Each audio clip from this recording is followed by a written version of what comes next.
Hello, good morning. This is Dr. Iftikhar Ahmed Ansari, Department of Political Science, Aligarh Muslim University, and today I am going to make my presentation on the meaning of politics.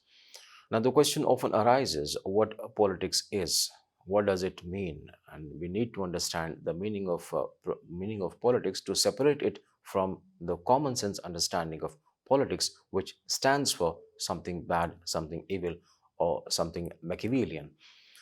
Now, the concept of politics and its the word itself and its origin, it can be traced back to the ancient Greek city-states, which were called polis. Now, these city-states were small communities that were geographically separated by the natural barriers such as forests, mountains, and seas.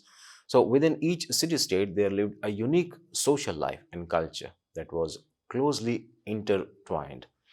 Now, these institutions and activities within these city states were collectively referred as politics. Now, those activities, or what was so specific about those activities and why were they called politics, that really attracts our attention because it aimed at creating a good life for the community as a whole. Now, that is something which differentiates those activities. It was aimed at the welfare of people in general. However, in today's society, the meaning of politics has become more specific. We now distinguish between public and private aspect of human life, and term politics is primarily used to describe the institutions, and within those institutions, the activities which are within that public domain. So this includes decisions made by government, election campaigns, political party activities, political movements that advocate changes in law and public policies. So these are the areas where we commonly associate the term politics in modern times, although as pointed out, it was having a uh, very confined beginning in the form of city states, and its purpose was the welfare of the common people and welfare of all. So, conversely, the matters related to, if you talk about the faith, worship, education, art, culture, they are generally not considered part of politics in today's time unless some kind of a regulation are necessary to maintain any public order or safety in these areas. Now, in other words, while these aspects of life may have an impact on society, they are typically not characterized under the umbrella of politics in modern terminology unless there is a need of some kind of an authoritative intervention. So, understanding the evolution of the term politics helps grasp its current usage and scope, and it allows differentiating various spheres of human life and understanding how it intersects with the realm of politics. Now, by reorganizing the distinction between the politics and private affairs, we can better navigate the complexities of our modern political understanding and engage in a informed discussion about the issues which tend to shape the social structure. So, politics remains a vital aspect of our lives, influencing the decisions that affect us all. So, the realization of such an aim that promotes acquisition of special capacity and skill at times at the cost of morality as well.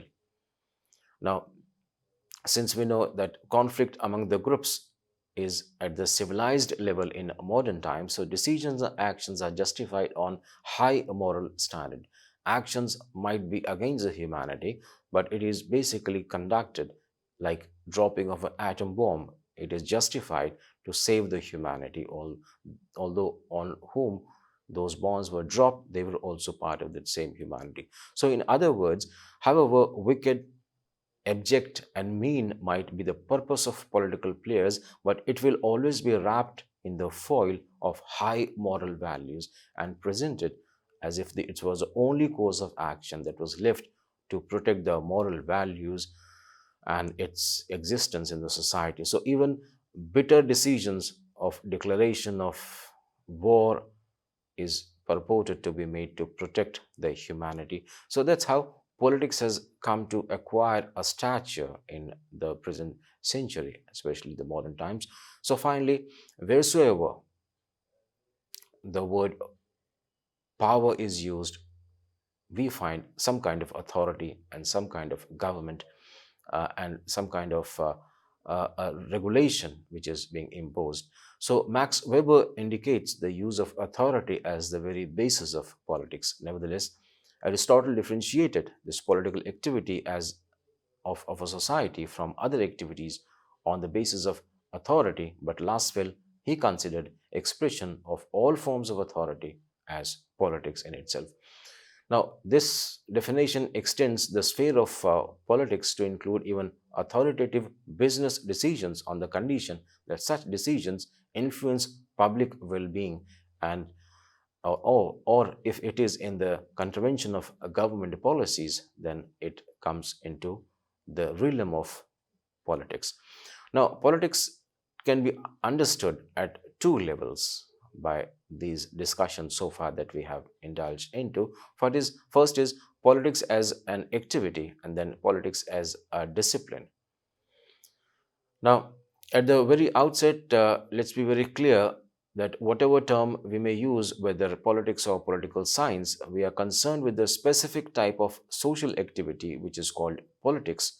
Now, what is this special social activity that is of relevance to understand? We normally use the word politics either in our day to day conversation or in scientific study.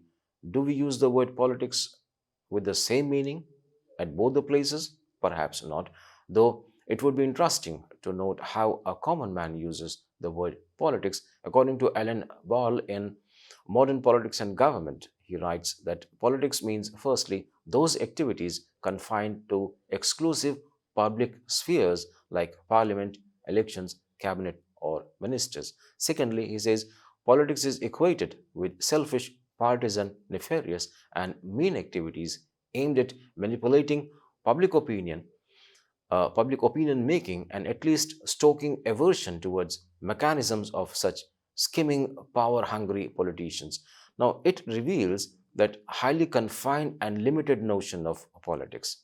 But the fact of the matter is that politics is a broad social process. It operates at varied and different levels of social structure. Now, invariably, politics involves activities like organizing and participating in public rallies or protest marches, sloganeering, demonstrations, raising neglected demands, and at times violent reactions like tear gas shelling or lathi charge from ruling dispensation. Also, activities like elections, publicity campaigns, then rallies drawing the attention towards the issue.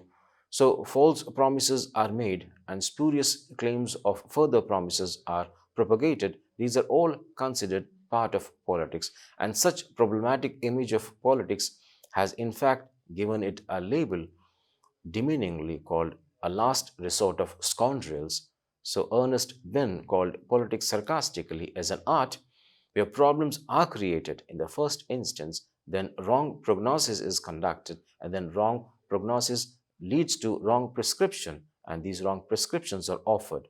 So it is owing to such superfluous and fictitious actions that politics is considered a dirty game. Now, students and youth are advised to refrain from it, and judges and intellectuals are expected to stay clear of such politics. However, it is feared that such aversion and repulsion from politics will drive away the good people, and the mean, nefarious, and scoundrels will rule the roost, causing immense damage to public welfare and national aspirations. So, in fact, the selfish, the corrupt, and the practices of the Greek city state politicians that prompted the philosophers like Plato and Aristotle to search for an ideal form of state that can promote good life, because after all, politics is meant to promote good life. It is not to serve as a tool for the wicked and nefarious politicians. Though such a search is still on and emphasizing importance of understanding politics. And if we look at the perspective of politics, it will be beneficial that we get an idea about the origin of the word, as we already understood that it has risen from the Greek social structure and where it was conducted for the welfare of the people, and competing governments existed at that time, and different roles were played by citizens in conducting the affairs of the polis. that were termed as politics. So, systematic study of political affairs of polis was considered politics, and although political and politics encompasses the whole activity of social life, yet the authority of state is completely different from the authority of master over slave or husband over wife. So, further, it is to be kept in mind that the structure of society during the classical age of Aristotle was not as complicated as today. So, political and social life was intermixed to an extent that no need was felt to understand them separately. So, thus, the political sphere of the society was very broad, but people who participated in those activities were less in number. In those days, the freeborn men were only considered to be the one who can participate in political activities, and they were small in number. Whereas the activities performed by them alone was part of politics, and presently in modern century we find a huge majority consisting of citizens. They participate in the functions which are considered politics. Now, earlier, the huge majority that used to consist of slaves, aliens, and foreigners and women, they did not form a part of the citizenry, whereas in modern state, we find them participating in political activity. So, the activities which were performed by majority in earlier times, the ancient times, has had nothing to do with politics. Just to give an idea, out of the 4 lakh population at the time of Plato in Athens, almost 2.5 lakh were slaves. So politics during medieval age was confined to actions and acts of a few chosen elite kings, his ministers, governors, zamindars, military commanders, nawabs, and elites of those times. But in modern era, politics revolves around the common man, who is the central pillar of governance. So barring dictatorship and military regimes where masses are kept away from politics, people in general, they organize a protest movement to dislodge such non-participatory regimes as well in modern times. So, in complete contrast to the classical notion, the modern notion of politics is limited in sphere, but it's huge in number of participants. In other words, today we find the sphere of politics is the activity that includes almost all the sphere where citizens are active in public sphere and some kind of authority is being conducted. So Aristotle and other contemporary thinkers were silent enough uh, to be called. I mean, they were Aristotle and other contemporary thinkers were salient enough to be called master science. The participation of citizens in activities of polis was conditioned for moral and good life. So state came into existence for the life and continues to exist for the sake of good life. So the conviction about the good nature of the state was so deep during those days that Aristotle claimed that one who doesn't live in a state or the one who doesn't need the state is either a beast or a superhuman. So one cannot be human without the companionship of state. That was the relevance, salience, and importance of state in all the activities performed, whether rules were framed, organizations and institutions were built, or to promote a virtuous life or good life in a state encompasses the study of material of state. Now, this is regarded as the classical notion of politics, although the fact of the matter is that in present era, public decisions and policies, they do not just represent the will of the chosen legislators, rulers, or administrators, but evolves out of the mutual interactions among the diverse groups in society. So, politics, in essence, indicates those activities that attempts to harmonize, contesting, and contrasting mutual interest of diverse groups. Now, it may be it and it may not be the just and the fair balance between the contesting groups, because groups that are exceedingly vocal or exceedingly articulate, skillful and resourceful and organized, they steal a march over the others in superimposing their interest over the others. So it may lead to instability in society. However, it is believed that the politics being a continuous process, it often and it offers opportunity to others who have not been so articulate in putting across their interest as well, and the opportunity to other opportunity to others which it offers is what makes politics which is relevant. So this reorganization and promoting the interest and removal of disbalance and restoring harmonious balance in future is what makes the politics so interesting and people involved, even in spite of losing presently, they always have a hope of regaining the balance in future, and that keeps the process of politics going on. Now, since that traditional and classical notion of politics was concerned with state, it was defined as science of state. Now, the traditional political scientists, they concern themselves with certain sets of problems, like questions are what are the main components, characteristics, and institutions of state, or what is the nature of an ideal or perfect state. Now, the modernists claim that politics consists of a broader sphere of human activity in society. Naturally, they did not limit its scope to state government and its formal institutional structures alone, but included non-formal activities and institutions as part of wider social process. Now, this necessitates the acquaintance with political situation that embraces and transforms the social process into political one. Now, the political situation is important in transforming a social activity into a political activity. So, man performs multiple functions as a social being. So, all actions performed by him do not fall under the category of politics, because political actions are a specific type of activities that are performed in a typical and special kind of situation, which is known as political situation. So, according to Alan Ball, political function involves dissent and dispute, followed by efforts for reconciliation. So, the essence of political situation is conflict and resolution of conflict. So, Stephen L. Westby writes in Political Science, the Discipline and Its Dimensions, an introduction, that wherever there is controversy, there is politics. Wherever there is no controversy, there is no politics. So, J.D.B. Miller indicated in The Nature of Politics, saying that in a political situation, authority or government is used for resolution of those conflicts. So, the conditions which are necessary for a political process is first the presence of a disagreement or a conflict among the contending groups. Then the public nature of the conflict is another important feature, that is the rise of a situation in which two or more groups are in conflict over an issue having public or general ramifications, involved the authority or government in the resolution of that conflict.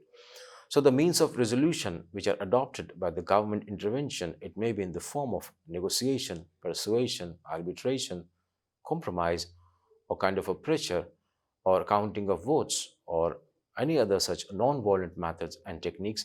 So reconciliation and resolution should be accepted and acceptable to contending parties among the groups. Now, the next stage to understand is to know why the political reconciliation or resolution should be acceptable to the contending parties. Now, according to liberal view, politics involves authoritative allocation of values in society. So, the political reconciliation or resolution of differences in authoritative manner is done through the state, and David Easton investigates status of present political situation and stated that politics as concerned with authoritative allocation of values in political system, and that he elaborated in his book, that is Political System, an inquiry into the status of political science. Now, in that, David Easton presented profound statement about politics consisting of three keywords. One is authoritative, then allocation, and then the values. Now, here, values, they present social goods and services like profits, benefits, schemes, policies, etc., considered valuable or in short supply. Now, it consists of things, whether material or spiritual, they are desired by people. For example, government employment or health services or transportation facilities, education and opportunities of entertainment, allocation of awards, titles, etc. Now, these are the values which are desired by people and they are in short supply. And allocation, the another word which is used for defining a system or political system as an allocation of authoritative values. So, allocation means making decisions about who will get what.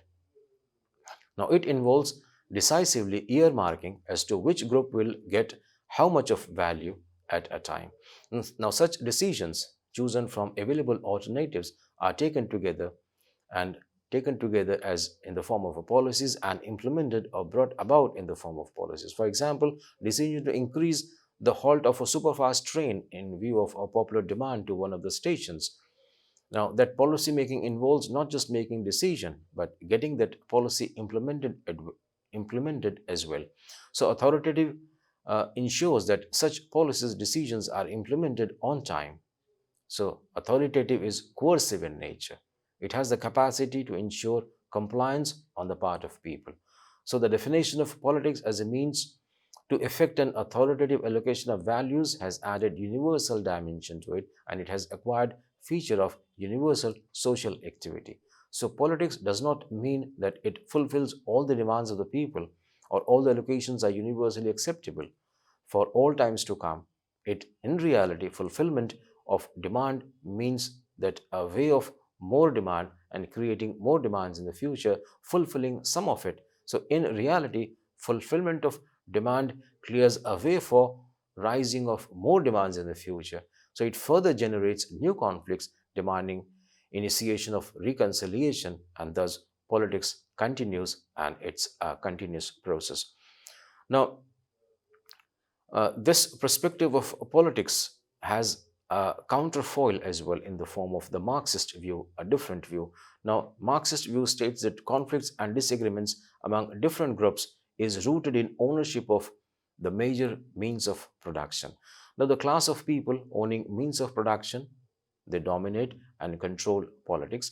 As a result, society is divided between the haves and have-nots. Subsequently, these two groups they acquire the role of dominant and dependent classes. So a class conflict begins between the two irreconcilable or irreconcilable classes, which ends only when conflicts can be uprooted from the society by establishing a kind of society which has a common ownership of means of production, and that society is communism or the state of communism.